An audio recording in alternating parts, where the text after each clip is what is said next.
Let's get high.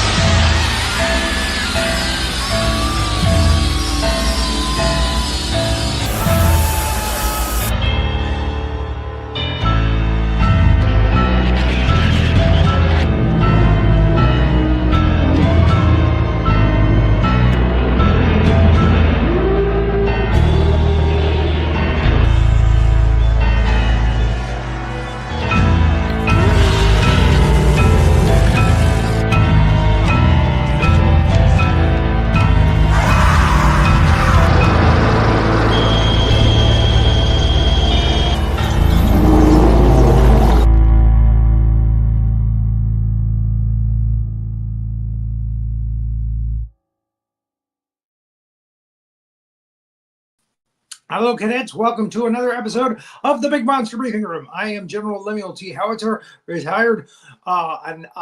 During my career, I hunted monsters, so that's why I do this show.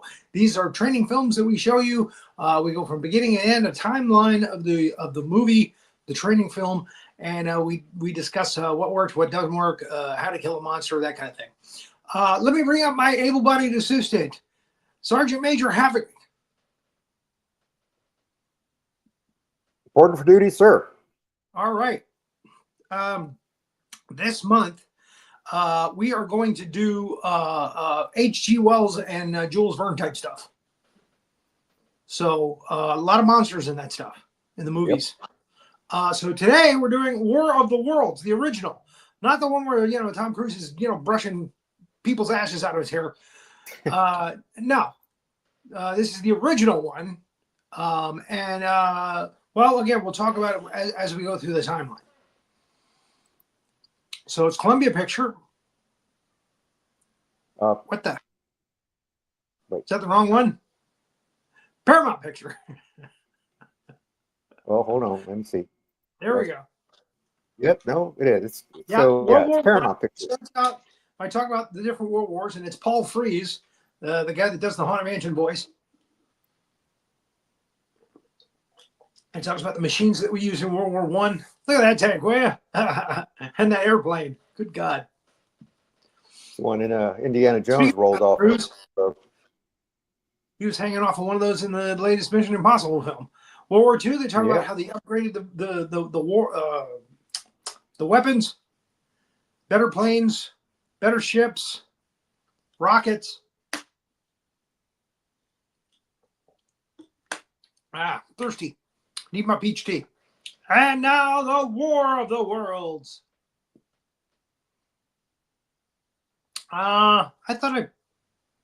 Okay, there we go. It's a Christmas theme. Red and green. It's a Christmas movie. It's a Christmas movie. Death and mayhem at the hands of the Martians. Well, yeah, exactly. And they talk about how, Mars is not so great to live on, and they've been looking at us for a long time, and they've decided they're going to come and take over. Yeah, we get a little tour of the solar system, all the other planets. And we get these lovely Chester Bonestall paintings. Okay. So, I'm supposed to know who that is. Oh, he was a famous artist. Did a lot of paintings, for the movies and stuff, matte paintings, stuff like that. It's amazing the trivia that you took away. It's just that's impressive. I got a head full of nothing, sir. So a meteorite, or so they think it is, comes out of the sky and hits near a little small town. There's the town preacher, I thought this was his daughter, but maybe she's just like a ward, because preachers preach, we're not supposed to have wives. No, that's just priests ain't supposed to have wives. Protestant ministers, they can marry and have kids, all that. I think he was a Protestant. I I'm pretty sure. I'm not sure, but I think that's her. That's his niece. Anne's his niece. Oh, it's his niece. Okay. Yeah. All right. All right. So they see the meteorite, and the guys at the ranger station see the meteorite come down. Now, what they don't realize is there's a bunch of these damn things coming down all around the world. Mm-hmm. So they make the call in to the ranger's office and the other rangers and the police. Hey, go check this out. There's a big meteorite crashed out here. So they go out to the site, and yeah, it's a big ass glowing red meteorite. The sheriff's like, "Oh shit, I'm not going home tonight. Damn it." Yep. In fact, I think that's the official designation too. Is big ass meteorite. That's what I'm calling it. Damn it. So there it is.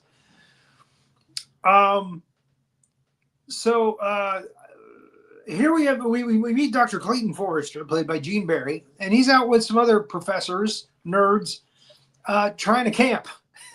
Mm-hmm. They're out there fishing and camping, and they're not far away from where the meteorite hit. Mm-hmm. So. Yep. Sheriff shows up and helps himself to some coffee and sandwiches. And sandwiches, like. Oh yeah, there's a big ass meteor. By the way, I forgot about that.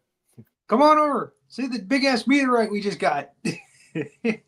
So they do. They, it's dawn. They go out there, check it out. The area's a mess. The preacher is out there. His niece, shows up. The niece is actually a fan of that professor, of that doctor, Dr. Clayton Forrester. The niece is, by the way, is Sylvia Van Buren, played by Anne Robinson. Mm-hmm. And besides Gene Barry, the only real name star in this is Les Tremayne, who plays the Major General. Major General Man. Mm-hmm. He's a real man. M-A-N-N. He is. He's. As generals go, and I am one. As generals go, he really kind of gets away from those aliens when he needs to. Oh yeah. The other guys, the other sergeants and colonels and lieutenants and stuff, they're getting zapped, and he's like, "Oh, I'm going to Washington. I'll see you guys later." He knows when to bug out. Yep. So I never did that. I was always on the front line. Yes, sir, you were. Aliens. Yep. I never made an excuse to go to Washington just to get away from danger. So anyway, right. She goes up to this guy and, "Oh, well, what are you doing here?" "Well, I'm checking out the meteorite just like everybody else. It's a big ass meteorite." She's pulling Norm Macdonald. "Yeah, well, just checking out the meteorite, big ass meteorite." So sorry. She didn't recognize him with his glasses on, his nerd glasses. Mm-hmm. So she's like, "Oh, I'm a big fan of yours. I've read all your papers and stuff, and I really hope to be an intern with you, and blah blah blah blah blah." And she's all gushing. Mm-hmm. Look at her. She's just totally into him. Oh yeah. Oh my God, he's even more handsome and with his glasses on. He looks like Clark Kent. I love it. Exactly. Yeah. So she just turned into a giddy schoolgirl right there. She did. It's very obvious. So anyway, they hit it off right away, and he's charmed, and he's thinking, "Hey, young girl, young intern, all right." That's terrible. So today's my lucky day. Big ass meteor and a girl. It's not like a big ass meteor and a girl. That sounds like a song. Nothing like a big ass meteor and a girl. Something like the Big Bopper would sing. Mm-hmm. So they're banging at it with shovels and sticks and stuff, and nothing's happening. It's just hot and glowing, and they're like, "Hey, what are we gonna do now?" We'll just stay around and watch it for a while. And they talk about the possibility that it might be from Mars. because back at that time in the mid 50s, I think this was 53 when this came out. The mid 50s, yeah. they were talking about Martians. They were talking about Martians and Mars attacking, and Yeah. that was like in the news. It was the worry of the day. Yep. All right. So Pastor Dr. Matthew Collins, yeah, he likes Clayton Forrester. Mm-hmm. He's a fan. Yeah, here they're Forrester's got a Geiger counter in the back of his van or truck or back of his car, back of his convertible. Yeah. And this guy's like, "Hey, what you got there? It's beeping." It's like, "Oh, it's a Clayton. Geiger counter. It measures radiation, you stupid hicks." There is I don't think it's a coincidence that a couple of the people that were on Green Acres are actually in the cast of this movie. Nope. There's a character named Zippy in this movie, who's played by Alvy Moore, who was Hank Kimball on Green Acres. Mm-hmm. Mm-hmm. And there's a couple of other guys that look like they belong on Green Acres too. Yeah, I love this picture. The way the Geiger counter's pointing, it's like, oh yeah, they're real. They're glowing. And he's got his glasses off now. It's going up. I like that Wonder Bra you got on there. Back in the 50s, they wore like those really pointy cone bras. Yeah, that was that was who's that crazy rich guy? Howard Hughes. That was all his Howard Hughes fault. like those, huh? Because I think he invented that for that one actress. So he can keep his distance from girls. Exactly. I don't know where that came from, but it was funny. Damn it. So there's the pastor meeting Clayton Forrester, and again, he likes him. He approves. Yeah, you can hang out with Clayton Forrester. He's an intelligent guy. He's making money. Go ahead. What are we seeing here? Oh, that's the square dance. Oh yeah, they're at the square dance now. So yeah, Clayton Forrester, and I think she invites him to the square dance. I think so. Yeah. Maybe the pastor tells him, "Hey, why don't you kids go to the square dance?" That kind of thing. Mm-hmm. That'd be a great thing for you guys to do together. Reel in that scientist.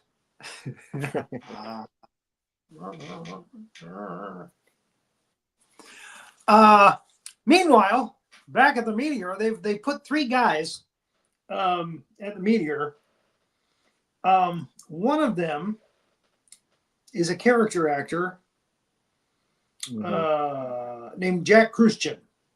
Salvatore is the character's name here, and he kind of looks Mexican, but yeah. Jack Kruschen, God, he's done a zillion movies and TV shows. The one that comes to mind is Batman 1966. He played Abel Ekdal with Zelda the Great, even greater than Houdini.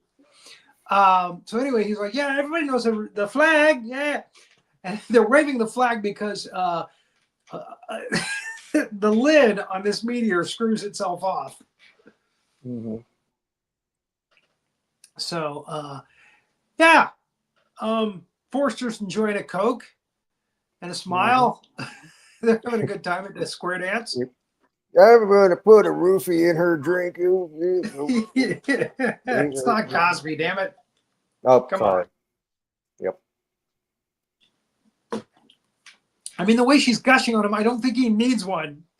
You know what I'm saying? No, he's over him like a cheap suit. Yeah, if it weren't the 50s, You see a lot of those in this film. Yep. Back in the 50s, every man wore a suit. Yeah. Just In the because. 60s. And the 60s. Yep. So the top cap comes off, and a thing like a tentacle pops out. It's a periscope, really. It is. Yeah. And it pops out. And they're like, "Hey, it's an alien." They were right. It's an alien from Mars, man. So hey, hold up the Look, white flag. Everybody knows what the white flag means. Tell them we're friends. Yeah, friends. we We're your friends. look, he's doing the international sign of the donut. Doing some Mars attacks references. We've already done that one on this show. Troy Yes, sir. Moore was here for that. That Yeah. was a good episode. So they get zapped. And that's the only time we see ashes left behind. I think there might be some military guys, get ash too, but it's not like the Tom Cruise one where they just poof into ashes right in front of him and he's running through them and stuff like that. Mm-hmm. It's a lot less gruesome in this one. That one is a little more gruesome. Yeah. The terror here is still the same, though. People are dying. Mm-hmm. So the lights go out. And everybody's like, well, that's peculiar. And she's like, oh, the lights went out. Yeah. We can make out now. Let's Wait, go no, punch no. bowl. Let's go behind the curtain, behind the punch bowl. So they also find out that there's some magnetic stuff going on now with things going kind of haywire. Mm-hmm. Yeah. And, Of course, they probably didn't have a name for it at the time, but it's more likely a what we call an EMP pulse or an EM pulse. Kind of wiped everything out. Electromagnetic pulse when they shoot their Martians shoot their beams. Yeah, because everything got magnetized. Well, okay then. Again, I know about electromagnetic pulse (EMPs). That's when you fire a rocket off and it blows up over the Earth's atmosphere, and the shock wave from it will knock out all the chips for them. From anything from a toaster on up to the highest technical equipment. Mm-hmm. That would be a really horrific thing for any culture to have happen to them, especially in this technical age. Try living without your phone for a day. Yeah. Sorry. Decided to get some popcorn. It's a movie, damn it. It's a training film. So a deputy comes out and he finds the ashes, I guess, of the three guys that were left there. Mm-hmm. And some other stuff is burning because it's been zapped by the aliens. Mm-hmm. And there they are, all just the ashes of the white flag. They couldn't have done a better job tracing around those bodies than. So, Forrester's out there with the sheriff, and they see the alien thing, and he's like, "Oh my God, it's an alien ship from Mars," and they get zapped out. They have to run for the, jump into the ditch, get away from the aliens.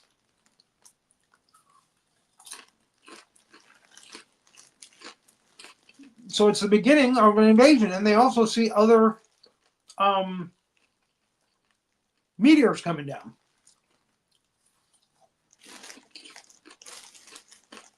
So Forrester realizes this is an invasion. We're going to be attacked, and very soon.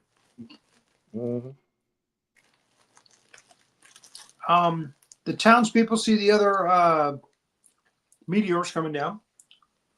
Mm-hmm. Of course, they call out the army.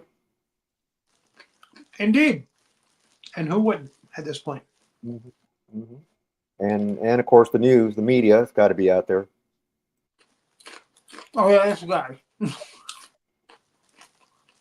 So I hear that the aliens zapped at you and you had to jump into a ditch. Is that right, Professor? Is that right, Doctor? Get out of my face.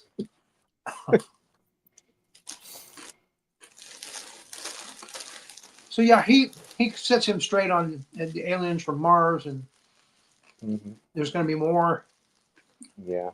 You know, this scene here, everybody listening to the broadcast over the radio. Over the radio, yeah. 50s. Yeah. Not Yeah, everybody's it's got, the 50s. TV. Yeah, but I also wonder if it might be just maybe a little nod to the Orson Welles broadcast from the 30s. Yeah, because that's how everybody, got into trouble on Halloween night. Yeah. When Orson Welles did his read through of the War of the Worlds. Yeah. So I don't know. I mean, that's kind of how I took it. It's like, oh, yeah, well, everybody will be listening to it on the radio, and I mean, I thought they would have had a TV. They're not crew freaking there out. too. They're not jumping out the windows. No. Everybody's got to run in the old Cracker Barrel where they changed the photo. What was that he said, Marge? Did he say aliens are coming? Yep, that's right, Earl. A different time. Yep. Today, illegal aliens. the Martians came, people would be videotaping with their phones and getting zapped. Because we can get the hell out of there. They'd be too busy trying to make a doing video. Selfies. Yep, they'd be taking selfies. Like, oh. If you see an alien ship, run. Get out of the line of fire.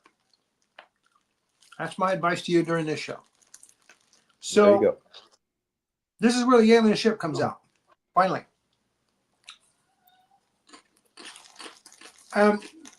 This is a decision that they made. The original alien ships had legs. They did them in the Tom Cruise movie. They did them like it was described in H.G. Wells in the book. They were like large ships with legs running around zapping people. Now in this, they're kind of like a stingray kind of thing with a periscope, and that's the gun. That's what zaps people. And they have a special force field kind of shield thing that they use. Now this is her thing. She likes to bring the guys coffee. Would you like some coffee and sandwiches? That's her thing, and she's on the front line, giving coffee and sandwiches to everybody. Because I'm a woman in the 50s and I can't do anything else. Make me a sandwich. Hey, look at those. Oh, all right. She's with the Red Cross, so okay. Well, that would be what she'd be doing. Yeah. She says coffee and sandwiches, but by God, that looks like sacks of pancakes or some kind of breakfast food. Does it? And donuts. Danish. Would you like a Danish and coffee, maybe? But she says sandwiches, but those sandwiches have butter on top or something. So I'm not sure about that. But anyway, looks yummy.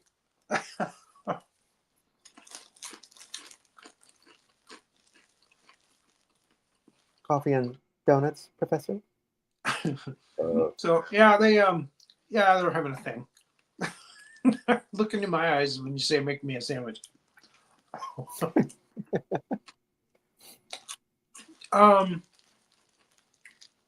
So the general shows up, General Man, and they're talking about, the aliens are, heading this way. We have to find out if our weapons are effective against them. This is phase 1, Now I've got bad news. Phase 1 fails miserably. None of the weapons. There's the ship.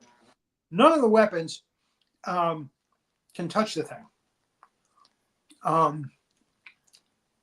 Again, there's some kind of force field around them that protects them. But yeah, that's I gotta say for the force field. Yeah. It's such a gorgeous design. I mean, it's beautiful. It is a nice design. It is beautiful. I was not busting on it in any way. I think it's a very cool design.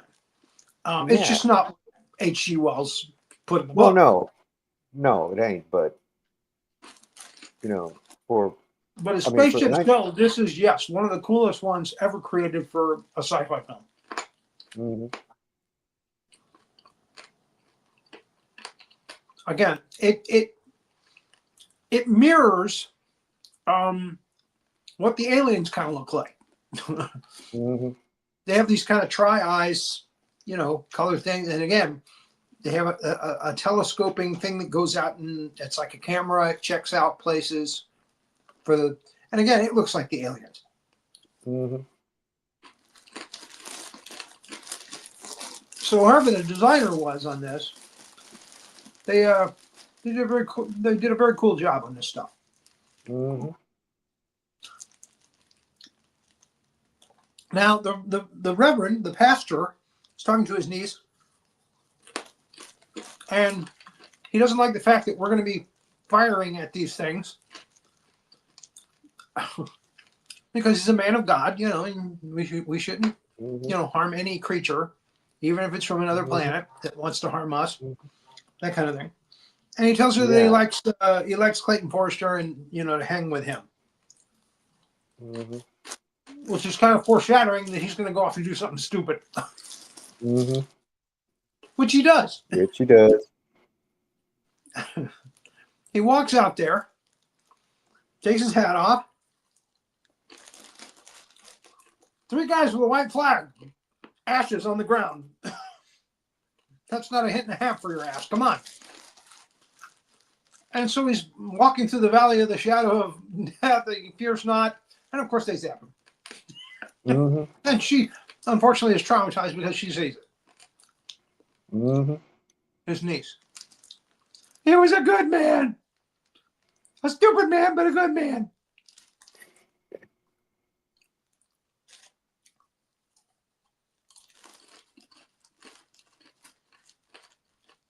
So they're like, "My God, they killed the priest! Fire!" Yeah. Say that. Fire! Kill our pastor, will ya? The sound effects for this movie are really cool too. When those little blue beams come out of the side tips of the wings.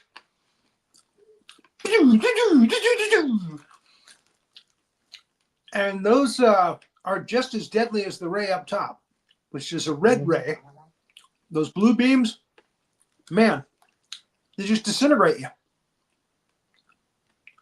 Turn you into a blue light and then you're gone. Yeah. And yeah, you can see the force field.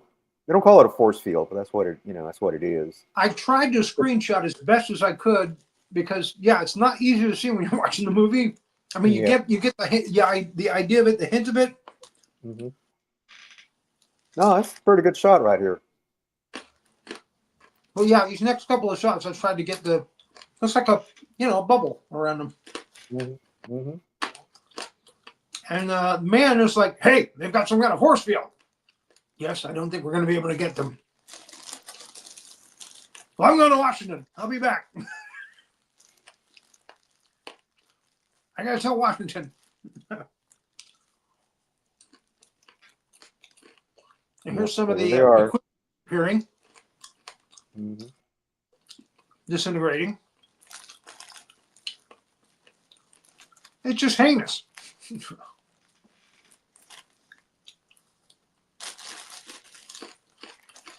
All right, we lost all the soldiers. Call the National Guard.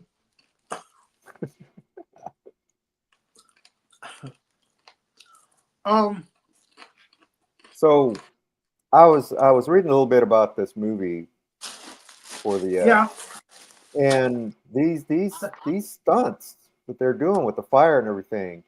Yeah. It's almost like in the things that it got pretty dangerous. I mean, because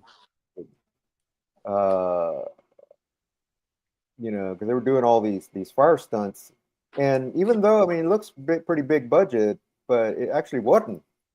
It had a pretty small budget on this. Yeah, yeah. In fact, and there's this poor guy getting zapped. Oh yeah. I believe. And Robert. Give me 1 second here. I believe that's Hugh Allen as Brigadier General. But yeah, that's a great shot. You see a skeleton. he looks like Elisha Cook Jr., the actor. There. Yeah, he does a little bit. Yeah, yeah. I mean, that came to me right away when I Mhm. saw that. Yeah, I'm pretty sure this shot here inspired the shots in Mars Attacks. Oh yeah, most definitely. Mhm. What I'm trying to pull up here is that stuntman who did the fire stunt. He got a Mhm. special mention on IMDb. Mm. So evidently, he's a pretty good stuntman. Yeah. His name is Mushy Callahan, burning soldier Mush. at pit. Mushy. Yeah. And you should see his Mushy. picture. It's really funny. Mushy Callahan. Well, Mushy Callahan, we salute you. Let me tell you some of the other crazy people that were in this film that you just didn't realize probably. There is a Jewish actor named Ned Glass. Usually plays old men, old Jewish men and stuff. But in this, he's actually kind of young. And he's the well-dressed looter that we're going to see in a little while. Oh, okay. Salvatore was played by Jack Christian. Mm-hmm. Carolyn Jones, Morticia Adams, was one of the party guests. She was a blonde party guest, it says. Oh, okay. Zippy was played by Alvy Moore. He was in the store, the store, the little town store there. And again, later he becomes Green Acres Hank Kimball. And Sir Cedric Hardwick and Paul Frees were the narrators. Right. Mm-hmm. Paul Frees does the narration at the beginning. Sir Cedric Hardwick does the narration at the end. Mm-hmm. So people you didn't expect. So now they've moved away from the danger area at the front of the what do you want to call that? The front. the battlefield, if you will. Well, this is still a battlefield. Yeah, but they're not the front. Yeah. There's still a danger. There's stuff flying over and stuff. Yeah, but Professor Forrester, though, he's a pilot. He just happens to have a private plane. Yes, but it goes down, which winds up crashing. Oh, I was going to say, Anne Robinson here. Yeah. She didn't have. Well, she might have had a stunt person, but she did a lot of the stunts herself. No. And she said that by the end of the day, after shooting, she was like black and blue all over, because all the stuff, she would fall into ditches and all that other stuff. That was her. On heels. With heels even, yeah, like all this stuff. That she got pretty banged around. I would imagine. So anyway, the aliens are approaching in their saucers, in their spacecraft. I should say they're not really saucers. Read all about it. Everybody destroyed at the front line. Everybody murdered by aliens. Invasion. Let me see that, kid. That's 25 cents, sir.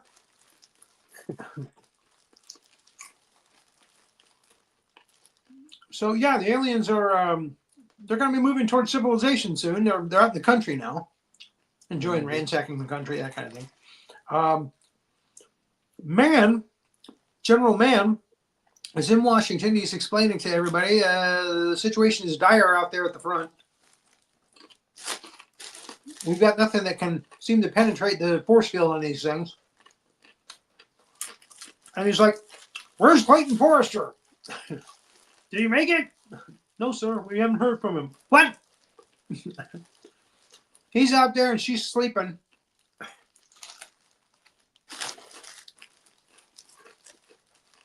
His glasses didn't get broken. That's good. No. I'm surprised they didn't use Jeff Goldblum instead of Tom Cruise for the upgrade. That would have been That would have been great. Yep. He looks like Jeff Goldblum and Buckaroo Banzai. Yeah, it's the same. Yeah, it's glasses. Yeah. Glasses, light gray suit. Yep. Yep. Anyway, she's happy to be waking up in his arms. They're gonna find a farmhouse in a minute. Mm-hmm. There, and she's cooking eggs.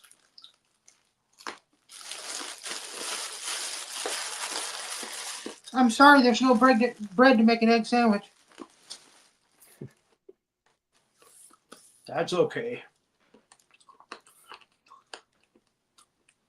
So they found a little bit of shelter, but the aliens are coming. They're close. Mm-hmm. Mm-hmm. And the lights go out, and then the alien ship comes close by, and they see the alien coming. It's around the corner. Mm-hmm. And like I said, this kind of telescoping camera comes into the house to see if there's anybody there. If there's anybody there, they will destroy the house, basically. There it comes. Mm-hmm. And there it is. And again, the aliens look like that, kind of. Mm-hmm. Their heads. I don't know if you remember this, General, when you were younger. Yeah. But remember, there used to be these rotating lights that you'd put by your Christmas tree. Yeah. And make it I remember different colors. those. Yes. Those always reminded me of this. Every time I saw one of those things, I thought, oh my God, that's one of them alien, it's one of them Martian eye things. The early video projectors also had the tri-colored lights like that. Yeah, yeah. But yes, I knew exactly what you're talking about. We used to have one when I was a kid. Yeah. We had a Yeah. silver tinsel Christmas tree. And we had There one you of those go. lights. We put a little light down in front of the tree, and like you say, it would light it up. Right, yeah. Yeah. And it would spin slowly. Yep. Blue. It would have been cool red. if they'd made those spin, yeah, but yeah. I remember. Ooh, yep. And I got a G.I. Joe. Nice. The original G.I. Joe. Mhm. So, yeah, it's kind of a nasty, gnarly looking thing. Yeah, he looks like a cobra with 3 eyes. Yeah. So Clayton grabs a fire axe and chops the damn thing's head off. that line goes right back up to the ship. Damn it. Mm. He took our head. Sorry. Got a popcorn kernel in my teeth. Uh-oh.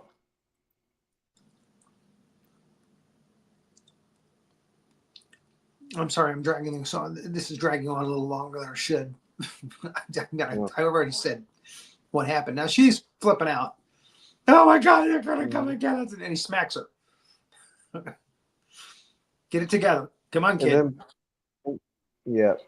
And then one of the scariest scenes in this movie, especially when you're a kid, is when the Martian reaches out and touches her shoulder like that. Her shoulder. Like, what the? And she screams. There you go. Man, that's a gnarly looking critter. Yeah. Ah. Actually, this is just the camera finding her, and that's when he gets it with a hatchet. There's where she gets touched right after with the alien hand. Come on now. There we go. There's the alien. So yeah, you see it making its own image, basically. Yeah. So that's the only time we see the alien's face in the entire picture. At the end, the little hand comes out, a little withered hand blackens, coming out of the ship. But that's it. That's all we see of the aliens. Mhm. And it's actually a pretty cool design, pretty slimy, nasty. And, you know, when you remember the camera Mhm. coming in looking just like it, basically, it's kind of interesting. Mhm. Okay. Yeah. So then we see all the destruction all around the world. Now, are you purposely going back and going forward and going back and going forward and going back? No, it's uh well, I'm trying to make it go forward, but this thing keeps popping back for some reason. I don't know Keeps why. going. And it's ticking me Okay. off I was now. wondering about that. I Oh, was like, okay, it's an interesting yeah. part, but we need to move on. I know. I'm trying. So it's not There your we go. fault. See, It's technical gremlins, tech gremlins. we got a gremlin. Yep. Come on now. All right. So anyway, so yeah, they're trying to figure out how to destroy this thing. Oh, come on now. There he is. Yep. Okay. I think you got past it. Yep. I think you got past it. So There we go. All right. So alien blasts the house there just we before. Damn it. go. Okay. Alien blasts the house. It's all over the world. They get out just before they blast the house, yeah. And they're watching from the side of the barn there or Yeah. whatever. Watches it blows up. Mm-hmm. Yep. Hey, it's an alien.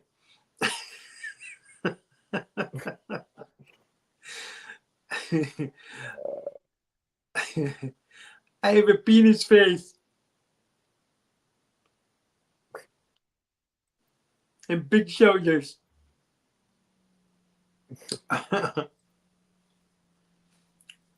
You may have to go back out and come back in. I may have to. Yeah. Because this Yeah, thing is. it looks like you're stuck in a loop there. Yeah. Well, let me. Yeah, it keeps going back to him. Loves that picture. Can't you do that without completely stopping the show? Oh, you did it the last time, didn't you?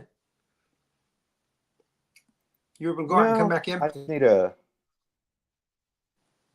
No, I think I think it's the slide. Something's wrong with it. Yeah. Let's see. Let me move a little forward.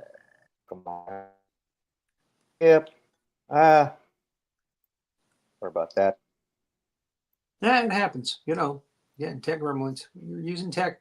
You know, always expect the worst. I'm sure AI appreciates me saying that.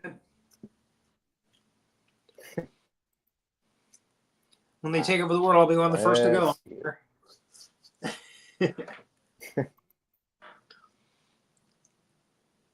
Probably. But all right. Well, can you go Now, out the slideshow and start it over again, or?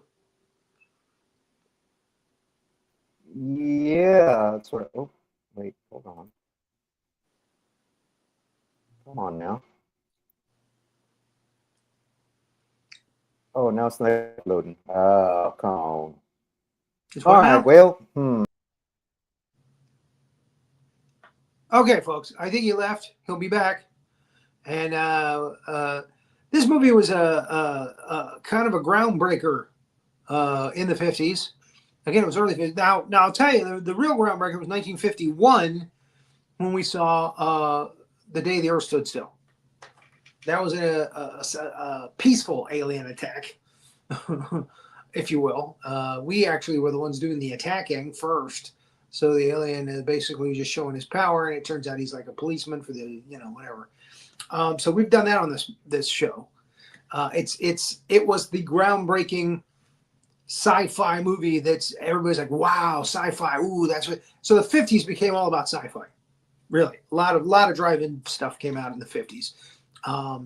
After that,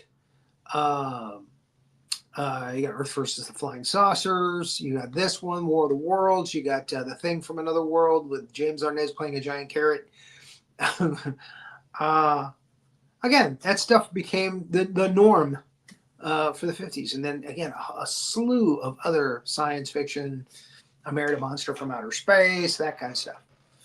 So, but this one was in color, despite its low budget, as Havoc was saying. It was in color, and it was beautiful color.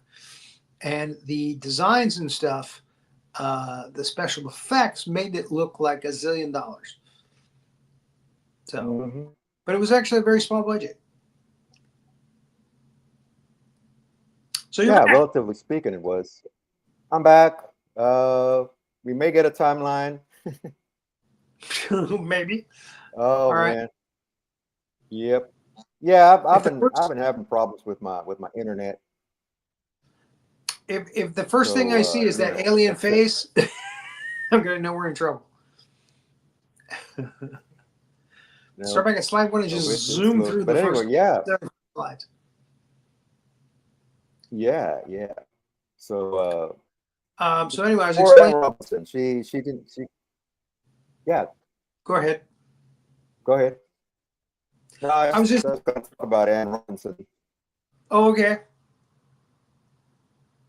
Anne Robinson. But yeah, getting all beat up. Yes. Not literally, but with the stunts and everything. So Gene Barry beat her around a bit. Get your head together and make me a sandwich. I'm surprised. She was freaking out after when they're in the plane and all the Martians are around. She's all freaking out. It's like, isn't this where the guy got to slaps the woman, like snap out of it? But no, he was cool. It's like nope, no violence here. That wouldn't have been cool. So okay, so the 50s were all about sci-fi. Because of movies like this that were early in the 50s, and Day the Earth Stood Still, and Thing from Another World, Howard Hawks. The 50s became all about sci-fi. Westerns from the 30s and 40s still dominated the 50s. But yeah, I mean, we saw a lot of this kind of stuff, aliens attacking, saucers. That was very normal for the 50s for like the drive-in fare, I should say. World War II. The War of the Worlds. What? As fast as you can go.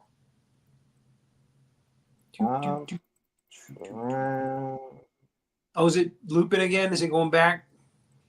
2 steps forward, 1 step back? Yeah. Something like that. Up. And I can't each I can't do come on. Well. Well, okay then. I don't know how to fix this. All right.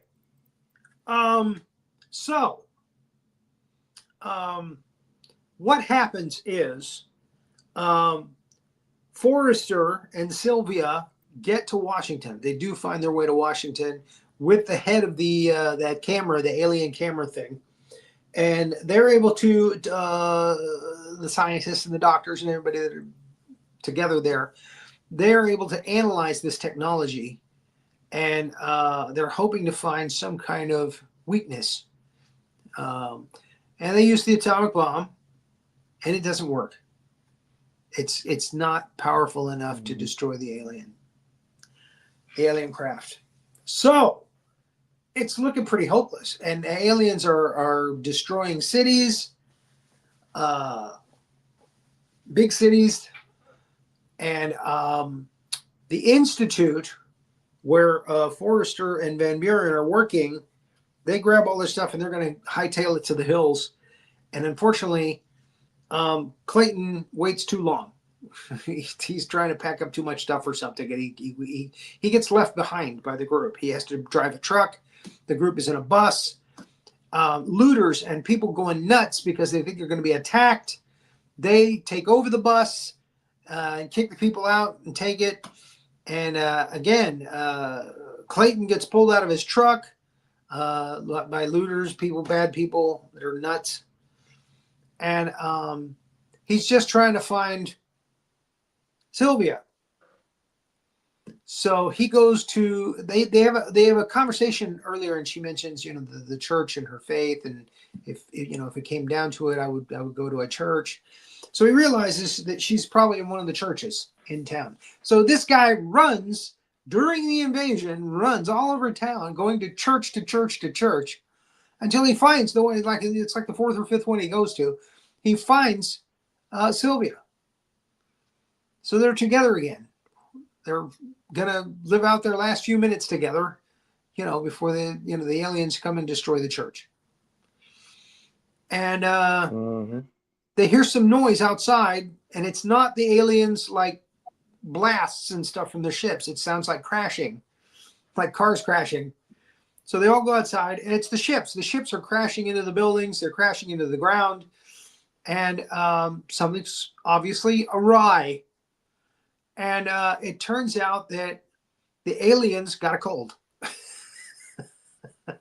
and they didn't have any NyQuil. They're not used to the bacteria that we are used to on this planet, and it kills them. It kills the aliens. So if there is an alien invasion, let's hope that they don't know about that, and that it's a short invasion like this one. Little alien arm comes out. Phone home. And then he dies. Turns black. So that's it. Now, I do have to say there are certain things about the Tom Cruise version that I like better. I thought the scene where he ends up having a clock kill, what's his name, the player? Tim Robbins. Tim Robbins. He has to kill Tim Robbins, and he puts like music earphones. Oh, is it Dakota Fanning that's in that? Yep. Or okay, yeah. Yes. I think it's Dakota Fanning. Anyway, he puts the earphones on her, so she's listening to music. She's not hearing him kill the other guy, because the other guy's going to bring the aliens in to kill all of them, because he's flipping out. He's having an emotional breakdown. So I like that scene. That is a very cool, tense scene. I like the father-daughter dynamic in that. And I like Morgan Freeman's narration. The Martians were not prepared. I sound like Orville Redenbacher. I'm sorry. The Martians, remember, the smallest thing kills the Martians. So there it is. I'm sorry you didn't get to see the rest of the timeline. It was pretty sweet, but there it is. Again, this is a first. We've never had to stop the show before the end of the timeline, but hey, these things happen. So we did get through the first half, and we got up to the point where the alien is revealed. So that's good. And I explained the rest to you. So we survived. And hopefully they were smart enough to come up with something with shields in case they come back. Well, there was a whole TV show about it later on. So Stephen Hawking, one of the most intelligent men in the world, was telling everybody, don't send messages in outer space. He's saying, don't send messages out of space, you dummies. That's like ringing the dinner bell. They might want to come here and feed on us. Idiots. He was like, don't tempt the heavens, because we don't know what's out there. And he's right. So, okay, thank you for joining us for the War of the Worlds. The original War of the Worlds with Gene Barry. What did he do on TV? He did a TV show. It was like Burke's Law or something. Yes. And again, a lot of other interesting TV character people in this movie, here and there and everywhere. It's a good movie. It's a good movie. It's a good watch. Good training film. Entertaining training film. And again, the color, very beautiful. Really good Technicolor Mm-hmm. kind of thing going on. So yeah, I've seen behind the scenes pictures of them, like manipulating the space saucers or the spacecraft and stuff. It's pretty cool. Those things are pretty damn big, actually. They're like Mm-hmm. they're like 10 feet wide, and they're on wires. Yeah, all hold up. Yep, they're held up by thin, very thin piano wires. Uh-huh. And again, very effective, very good special effects. This is the kind of thing that in the 50s, we'll be doing one called Forbidden Planet later on in the season.